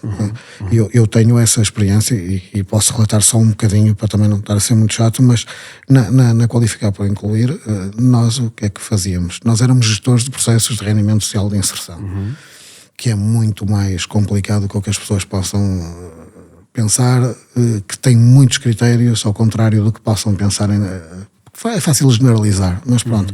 Mas nós tínhamos uma abordagem um pouco diferenciada na altura, não sei como é que é agora, mas tínhamos uma abordagem e intervíamos com os pais a capacitá-los a nível de... Eu fiz para aí 3 anos ou 3 décimos. Íamos fazíamos formações. A formação era dada pelas entidades competentes, tipo o CINEL, Centro da Indústria Eletrónica, e eu estava na sala. Eles estavam a aprender e depois eu estudava com eles. Fiz um curso de mecânica de pesados, de informática, de redes. Tipo apoio, estudava. Era como se fizesses parte da comunidade. Fazia parte da turma. Exato. E era gestor dos processos dos meus próprios alunos. Ou seja, e depois começamos a ver que aquele se calhar não era o caminho ideal também. Ou concomitantemente fomos pegar noutro caminho, que era as crianças.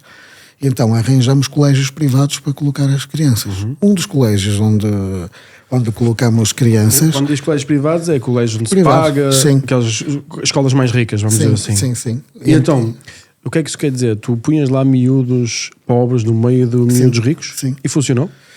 Funcionou. Sabes que é o modelo que é usado nos Estados Unidos? E quem é que paga? É as escolas. Pois, aqui não, aqui era outra instituição privada como nós que nos financiava, projeto caro. Lá funciona assim, é muitas coisas diferentes, mas na realidade é mais uma escola. E são pois há, 30 mil dólares que tens de pagar. 30 mil dólares tipo por bolsas de estudo, não é? Ou seja, é caro, não é? Mas há uma parte do dinheiro da escola, que é uma associação sem fins lucrativos, onde é para 10% das pessoas que estão lá, têm que ser pessoas que não pagam, têm que ser pessoas que têm Faz todo sentido. da pobreza. E é dessa integração dos pobres, não é? Juntos com ricos, vamos dizer assim, porque quem paga 30 mil dólares por cada puto é rico, Pois. não é? Que faz que aumenta exponencialmente a probabilidade de tu teres sucesso. Ou seja, o que eu quero dizer não é trazer os ricos para cá para baixo que faz a solução, é levar os pobres lá para cima. Sim. Que é um bocado a mentalidade. Tive não que é? ter estas conversas com os pais dos miúdos, um pouco a dizer-lhes, olha, nós vamos ter estas crianças na turma do seu filho, porque havia pais que tinham resistências, então pediam-nos para falar com eles. Mas se nós conseguirmos que esta criança tenha, não é, esta oportunidade, Isso. ela no futuro vai ser a criança que não vai assaltar o seu filho, ou que não vai ter um determinismo. Não estou a dizer que toda a gente, Claro, há muita gente que logicamente. cresce nos bairros Mas não e sai tem da- sucesso, lógico, há muita gente que mas lá está, também tem não há. muitos exemplos desses, há de tudo. Há de tudo, mas se nós conseguirmos, não é? E depois para os próprios filhos, porque os miúdos estão nos colégios privados e depois não sabem o que é a realidade. Exato. Não É sabem. uma coisa super interessante também. Deficientes também, colocam nas escolas. Uma coisa engraçada que eu também vejo acontecer nos Estados Unidos é, se tu fizeres mais que 400... fazer community service, que é fazer serviço comunitário, é uma espécie de cadeira também. E então, se os putos fizerem 400 horas durante 3 anos de community service, a universidade é de graça. Na Flórida, Engraçado. por exemplo. Ou seja, o pessoal pensa, não é educação de graça, é tudo uma ilusão. A questão é, o sistema está organizado de outra forma, é muito engraçado. Que é, quem é aquele que serviu mais vai ganhar um prémio, não é? E depois há muitas entidades para tu poderes participar, vai ganhar um prémio para poder, não vais pagar a universidade podem ser facilmente 30, 40 mil dólares por ano, percebes? Imagina a quantidade de dinheiro que recebes por fazer 400 horas por ano, que nem é assim Fantástico. nada de Pois não, especial. pois não é? não. Mas eu acho muito giro isso. E isso acho que devíamos, sem dúvida, olhar para países mais evoluídos nestes temas, que pronto, são os países, não é, que estão acima de Portugal, com todo o respeito que nós temos por Portugal. Nós não estamos no topo do mundo. E ressoou-me essa ideia desse projeto muito interessante. Tu agora estás em Moçambique. O que é que estás a fazer já agora? Em 2018 decidi que não... estava mais ou menos farto da psicologia e achei que era a altura de deixar um pouco de lado e então comecei um projeto de alojamento local. Acho que Mas onde? Em Moçambique? no Porto. No Porto. Eu, Moçambique, a primeira vez que eu fui a Moçambique foi em 2019. Okay. Fui convidado para lá ir e fui. Ainda tinha o alojamento local, ou fazia gestão de vários alojamentos locais. E acho que entrei na altura um pouco antes daquele bull run que houve para o alojamento local, só que o alojamento local, 16 de março de 2000, morreu. Por causa do Covid. Do Covid. Eu passei de 95% da ocupação para zero. Pois. E o meu modelo de negócio estava ali estressado numa coisa muito engraçada, que não tem piada, mas que é, eu alugava, restaurava, não é? Blindava os contratos, para não poder, porque sabia que ia valorizar aquilo para não correrem comigo lá para fora, não é? Blindava à minha maneira. Não é? Exato, protegias. Pá, lá consegui sair depois, não, porque... E tu tiveste uma sorte o espetacular. break-even... Foi o Covid. Exatamente. Veio no momento certo, não é? O break-even era perto de 2022 e a partir de março de 2020 morreu tudo. Correu bem, portanto. Correu muito bem. Mas sabes que a vida de empreendedor também precisa de não ter azar na altura certa. pois, Percebes o que eu quero dizer? exato. E que foi o que tu tiveste azar na altura errada. Pronto, e eu comecei a pensar, será que se calhar não sou empresário, se calhar já tinha sido há muitos anos. Mas não, Acontece. Eu acho que o ser empresário é falhar. Pois. Ser empresário é experimentar falhar. E então, esse negócio não correu bem. Não correu bem. Claro, Não, logicamente. morreu e quando eu tinha ido em 2019, tinha um negócio, nem pensava. Um amigo meu que está radicado em Moçambique há 12 anos, já tinha passado por Angola de infância, diz-me, vem cá, não sei o quê, vai haver a Feira Internacional de Maputo. E eu fui lá, conheci a empresa dele, achei engraçado, e estive lá uma semana e ele disse-me assim, olha, tu é que eras o gajo porreiro para organizar o Festival de Zalala de 2019 ali em Climane, na Zambésia. Eu, Zambésia? Sim, eu nunca organizei um... Eu se calhar vou lá este ano ainda. É? Vou lá visitar-te. Vais estar lá? Espero que sim. Ok. Se não me despedirem, entretanto. E então, não percebo nada de festivais de música ou caraças, nem para ir, quase. E ele, aprendes a fazer. O que importa é seguires aqui alguns passos, não sei o quê. Está bem. E então, novembro, volto, 5 semanas, fui para lá, para Climane, sozinho, antes dele chegar, no spreadsheet. Tem sido então uma experiência absolutamente nova. Sim, essa foi só pontual. E entretanto, quando eu venho, ele disse, pá, tu podias vir para aqui, era fazer o meu marketing e não sei o quê, caraças, e acho que tens competências para isso. E eu disse, não, vamos ver isso. Entretanto, a pandemia acelerou isto tudo, não é? Exato. Depois já nem foi vamos ver isso, foi oxalá. Exato. Não é? E pronto, o Teodósio Rei, que é um empreendedor, um homem brilhante também, que vê, é aquele tipo de pessoa que vê, quando uma pessoa lhe apresenta qualquer coisa, ele vê mais à frente, já passou os obstáculos todos, mas isto são problemas, isso logo se vê. Vê mais, está sempre a ver mais à frente. E então estás a colaborar agora com essa empresa lá em Moçambique. Sim. Uma experiência nova, um mundo novo, não é? Não tem nada a ver com Portugal. Tudo novo, não tem nada a ver. Tem sido uma experiência boa? Tem sido uma experiência. E agora, aprendes coisas novas? Muito. Isso é que é incrível. Tenho 2 perguntas para te fazer, Alexandre, que era para rematar aqui o nosso podcast. A primeira é, se tu não tivesse deixado de consumir drogas, o que era hoje o Alexandre? Como é que vivia hoje o Alexandre? Estava morto. Achas que já estavas morto? Não. Nem existia Alexandre? Não. Ou seja, é assim tão dramático? É. Tinhas a certeza absoluta disso? Tenho convicto, 100%. Ou seja, aquela pessoa que tu tornaste, diferentes experiências de vida, fizeste, produziste valor para pessoas, tiveste sucesso, tiveste insucesso, agora estás em Moçambique, uma vida absolutamente nova com 46 anos, não é? 48 anos. Meu, tens cara de jovem. Pelo menos tens essa cena. Não, seja, eu ia pintar a barba de loiro no outro dia. Mas estás bem conservado. Ou de azul. E cheguei lá, só havia preto. Já está às cores. Mas estás bem conservado. Não, então... Tens que mudar os óculos. Não, estás fixe, estás fresquinho. A questão é... ou seja, toda esta experiência de vida e a troca seria tu estás morto. Sim. Sem dúvida nenhuma. Sim. Aquilo que eu disse no início. E com toda a destruição que isso tem. Sim. Tipo, os teus filhos não tinham nascido. E ainda bem para eles, que deram um pai drogado. Uma das coisas que eu me recordo, talvez seja uma das coisas mais importantes. Tu no início falaste. Eu ando sempre aqui a saltar de assunto para assunto, mas no início da conversa, tu falaste da questão de nós oferecermos às pessoas aqui uma visão sobre isto e realmente alguém ver uma pessoa que venceu neste caso, pá, é ótimo, não é? Exato. Mas ótimo. Também que tenha a consciência que 98% não se safam, não é? Sim. Eu acho que essa é a mensagem realmente importante. E isto levanta a minha segunda pergunta, que é: se tu fosse então tu a decidir que tipo de legalidade existia das drogas, o que é que tu preferias? É uma ótima questão. Tu pessoalmente? Isto é assim, as drogas existem porque os governos deixam que existam. Na Indonésia não há heroína, garanto-te. Pronto. Então, por exemplo, cocaína. Quem é que produz cocaína? A Colômbia, a Bolívia ou o Peru? Isso. Maiores produtores do mundo de cocaína. Para fazer cocaína é preciso uns precursores, acetona, éter e não sei o quê. Eles não têm. Portanto, quem é um dos maiores vendedores de precursores, de acetona e de éter? Trinidad e Tobago. Tem 0 fábricas. Vem tudo da China, vem tudo da mundo ocidental, das Estados empresas. Unidos, da Holanda, não sei de quê. Ou seja, existem economias movidas a droga. Isso.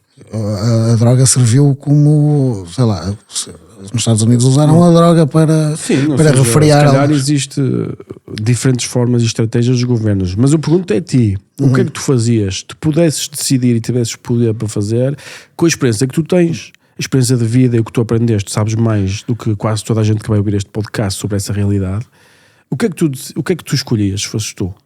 Não escolhia que fosse legal, porque por mais informação Mas que... querias todas as drogas ilegais? Sim, Todas? Sim. Mas o álcool? Deixavas se fosse legal? Ótima pergunta.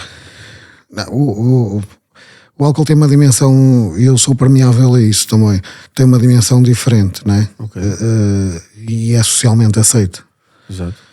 Agora, e está mais ou menos organizado. Sim, agora eu acho que, por exemplo, quando tentaram baixar o limite da taxa de alcoolemia, não sei o que, houve ali uma pressão acho que foi das empresas que vendem, ou que distribuem, ou que produzem, e não se fez isso. Ok. Tu achas que deviam ser mais exigentes na condução e tudo? Eu acho que tu, quando te deixam consumir álcool, apesar de ser é uma droga legal, acho que o ónus é teu. Portanto, se o ónus é teu, toda a fiscalização é boa. Porque assim, se tu és imbecil ao ponto de te embodar e sair para a rua a conduzir um carro todo bêbado, então tu tens responsabilizado. Tu não podes ir tomar. Mas as outras drogas, tudo, se fosse drogas leves, cannabis, cresce tudo proibido. O cannabis tem uma utilização terapêutica que, devidamente regulamentada, tudo bem. A heroína, a cocaína, o LSD, e a telamida do ácido lisérgico. Não tem. Não vês valor para a sociedade. Não agregam valor. Eu também acho. Não agregam valor. Mas sempre existiu droga. Também, sempre existiu veneno também. Aliás, as drogas são venenos. Estão classificadas. E essas drogas que estamos a falar até são usadas de formas terapêuticas noutras. Exato. Não, eu percebo o que queres dizer. Era só para ter a tua opinião em relação a isto. Mas não queria. Achas que o risco é grande demais para o benefício que traz? Ou seja, o entretenimento não compensa o risco que vem a seguir? Não, e tu vês a quantidade de pessoas que ficaram pelo caminho, vês a desgraça que acarreta, famílias destruídas, não é? E para mim, hoje vir a esta plataforma tua que tem o alcance que tem, não foi uma decisão, foi fácil e não foi, porque isto acarreta algumas coisas. Eu tenho um filho com praticamente 17 anos, não é? Exato. Que tenho ter uma conversa com ele sobre esta conversa. Exato. Não é? Pois. E outro com 11, uma menina com 8, ou seja, que têm que ser elucidados disto. Mas tu não achas que, ou seja, eu acho que o importante não é o que nós fomos. Não. Eu acho que o importante é o que nós somos. Sim. Que é uma coisa absolutamente diferente, que também é um bocado da cena do o próprio cristianismo, é o que é o conceito de renascer todos os dias, é uma nova oportunidade todos os dias, percebes? E eu acho que isso também é uma coisa, porque muita gente fica deprimida e triste por coisas que fez, e todos nós fizemos asneiras e todos nós vamos fazer asneiras. Exato. O mais importante aqui é nós ultrapassarmos isso e dizermos: eu agora sou uma pessoa nova e quero produzir valor para mim e para a sociedade e para toda a gente que me rodeia. Eu às vezes vejo a minha vida passada como se fosse um filme, mas sempre consciente para não mais cair na sombra. Exato. Mas eu não sou ex-toxicodependente. Eu não. Porque se eu for ex-toxicodependente... Então, seria o que te define. Exatamente, era uma identidade.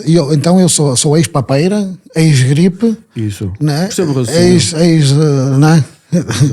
Ex-epicondilite ou caraças, isso. Que uma doença qualquer é que me vai definir a mim. Porquê? Percebo o raciocínio, acho que tem lógica. Não. Tu és o Alexandre. Exato. Alexandre, muito obrigado por ter-te aqui. Obrigado. Foi um prazer. E obrigado por partilhares isto com o pessoal na primeira pessoa. Obrigado. Que para mim a experiência tem muito mais valor do que qualquer teoria. E por isso é que eu queria, e quando soube que tu tinhas passado por essa experiência, convidei-te e fico muito grato por isso. Muito obrigado pela oportunidade. O prazer foi meu. Muito obrigado. Obrigado.